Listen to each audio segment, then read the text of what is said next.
Olá, segundo ano, essa é a segunda aula de expansão. Então, como vocês estão vendo aí na tela, a República Oligárquica. Então, a gente vai tratar aí da Terra do Favor. Aqui avançando sobre conteúdo e objetivos. Primeira República, as oligarquias rurais, características do coronelismo, clientelismo e patrimonialismo. Então esses aí são os conteúdos e objetivo, identificar e caracterizar a organização política, econômica e cultural da sociedade brasileira e seus legados autoritários. O coronelismo, clientelismo e o patrimonialismo. Bom, então sessão para começar. Você já votou em uma eleição? Na sua opinião, qual a importância de participar do pleito eleitoral? Qual a importância de haver no país uma justiça eleitoral? Levante hipóteses e discuta com os colegas. Então você vai responder isso no seu caderno. Tá? Durante o material você vai ter mais clareza do assunto, obviamente, mas em sala de aula principalmente a gente vai voltar a abordar essa questão. Tá? Então vamos ver aqui essa imagem. Direito conquistado. Mulher vota nas eleições presidenciais de 1955 no Rio de Janeiro. Foto do Arquivo Nacional, Agência Senado.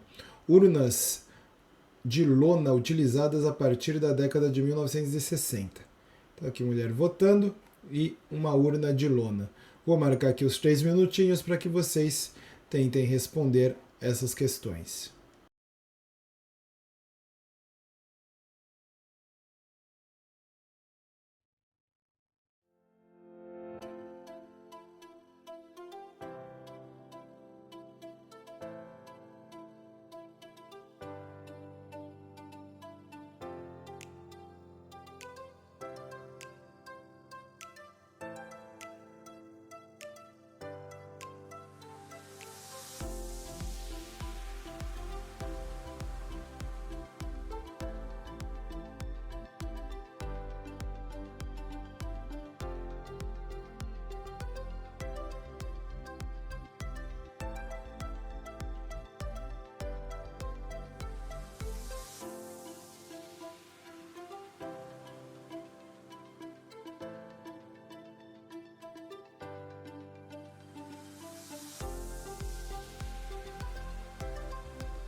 Passados 3 minutos da atividade, vamos agora para foco no conteúdo. Então aqui uma linha do tempo a respeito da história do voto no Brasil. 1891. Voto masculino reservado aos maiores de 21 anos alfabetizados. O voto não era secreto e não foi instituída a Justiça Eleitoral. 1932. Código Eleitoral de 1932. Criação da Justiça Eleitoral. Voto feminino, secreto e obrigatório. 1934. Instituído o novo Código Eleitoral. Voto secreto e estende o direito para as mulheres. 1937. Constituição de 1937. Extinção da Justiça Eleitoral. Voto indireto para presidente. Constituição de 1946. Então, em 1946, restabeleceu a democracia e o voto secreto. 1967, ditadura civil-militar. Constituição de 1967, eleições indiretas. E aí, finalmente, em 1988, redemocratização, Constituição de 1988, voto universal, secreto, direto e obrigatório, facultativo para maiores de 16 e 70 anos. Bom, então aqui a gente tem um QR Code com um vídeo a respeito do voto no Brasil. Vou passar esse vídeo aqui pra gente. Só um momentinho.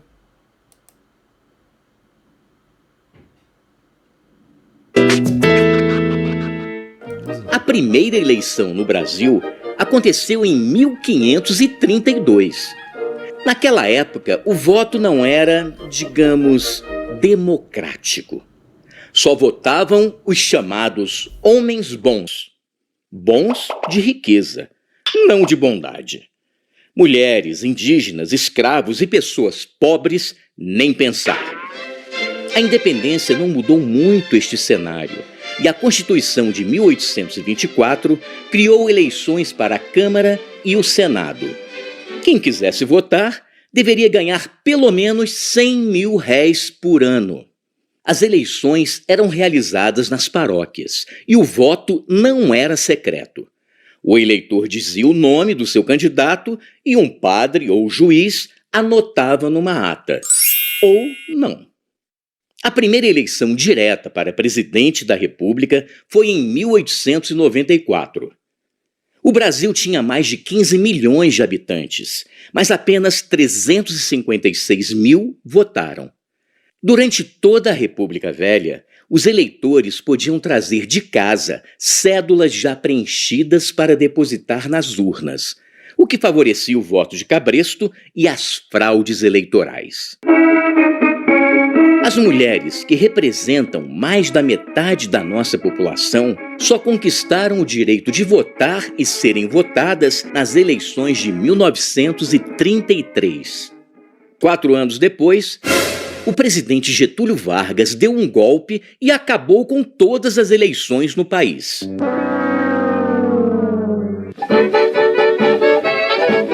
Em 1945, a democracia voltou ao Brasil, com o restabelecimento das eleições diretas em todos os níveis.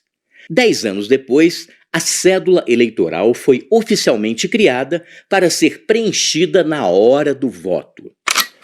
O golpe de 1964 interrompeu mais uma vez a trajetória da democracia no país, acabando com as eleições diretas para presidente, governadores, prefeitos e alguns senadores. Mas a voz do povo falou mais alto e em 1989 o Brasil voltou a escolher seus governantes. A urna eletrônica substituiu o papel impresso e o voto tornou-se cada vez mais auditável e seguro.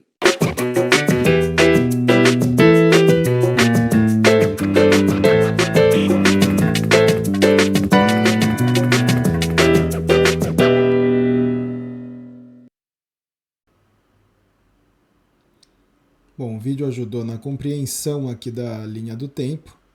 Vamos avançar para o texto.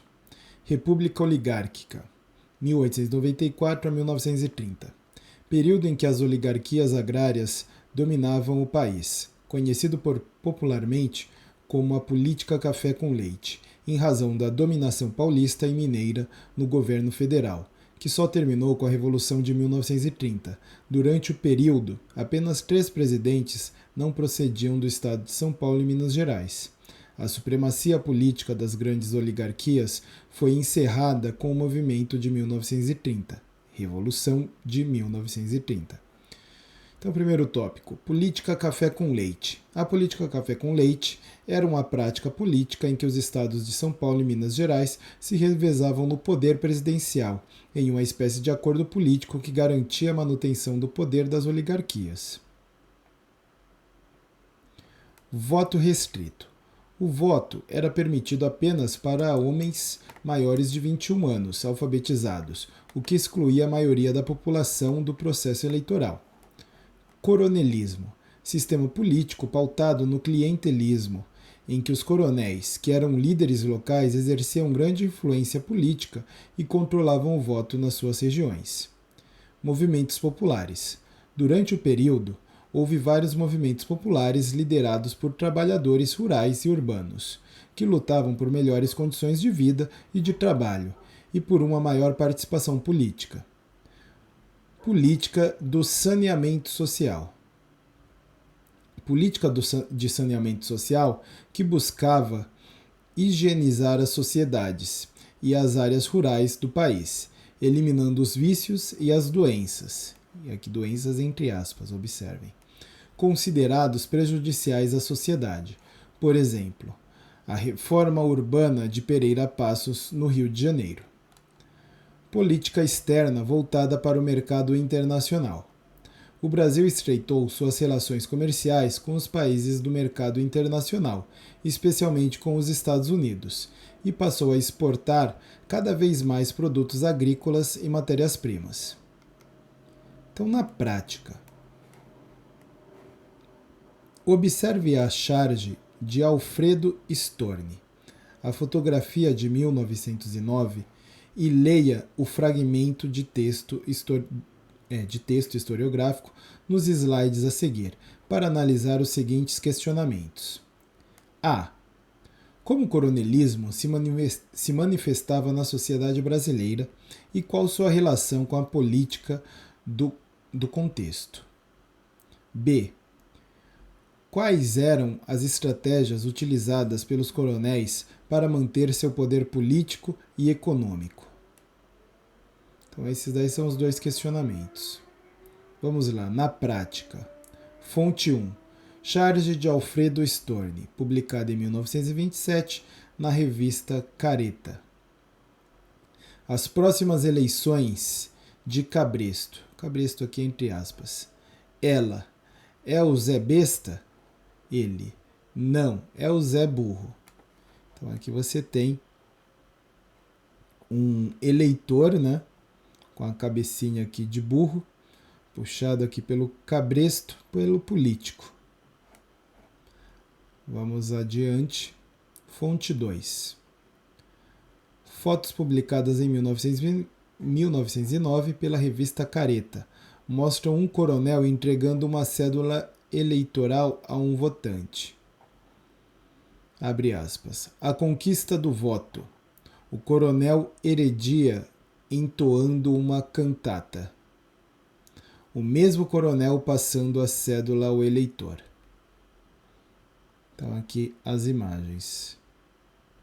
Então o coronel passando aí uma cédula para o eleitor que vai entrar ali para votar. Fonte 3. Coronelismo. Enxada e voto. Completamente analfabeto, ou quase, sem assistência médica, não lendo jornais nem revistas, nas quais se limita a ver as figuras. O trabalhador rural, a não ser em casos esporádicos, tem o patrão na conta de benfeitor. E é dele, na verdade, que recebe os únicos favores que sua obscura existência conhece. Em sua situação, seria ilusório pretender que esse novo pária tivesse consciência do seu direito a uma vida melhor e lutasse por ele com independência cívica. O lógico é o que presenciamos. No plano político, ele luta com o coronel e pelo coronel.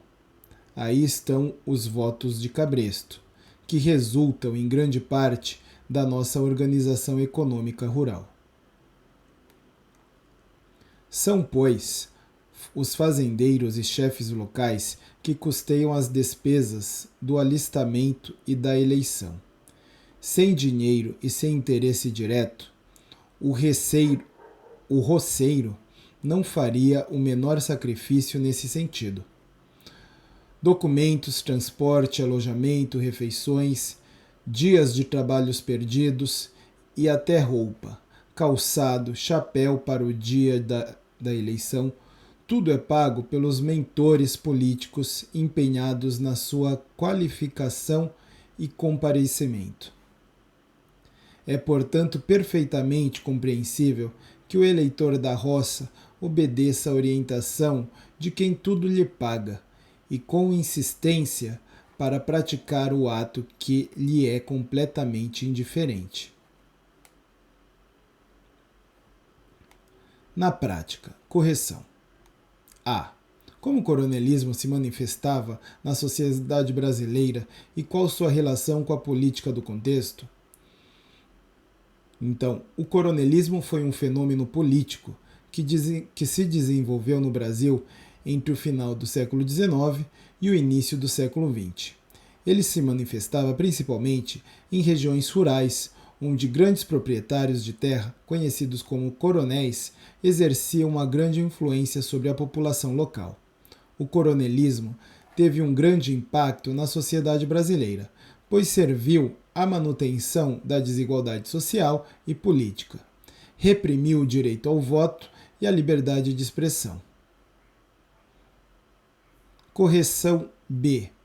Quais eram as estratégias utilizadas pelos coronéis para manter seu poder político e econômico?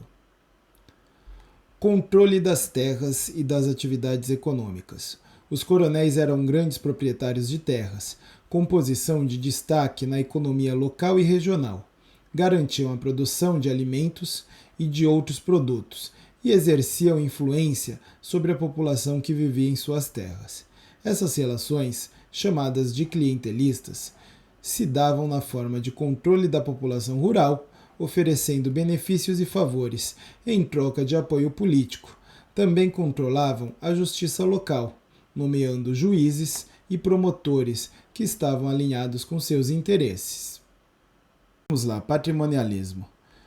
Tipo de organização política em que não há distinção entre bens públicos e privados, entre o que pertence à iniciativa privada, particular, e o que é propriedade do Estado.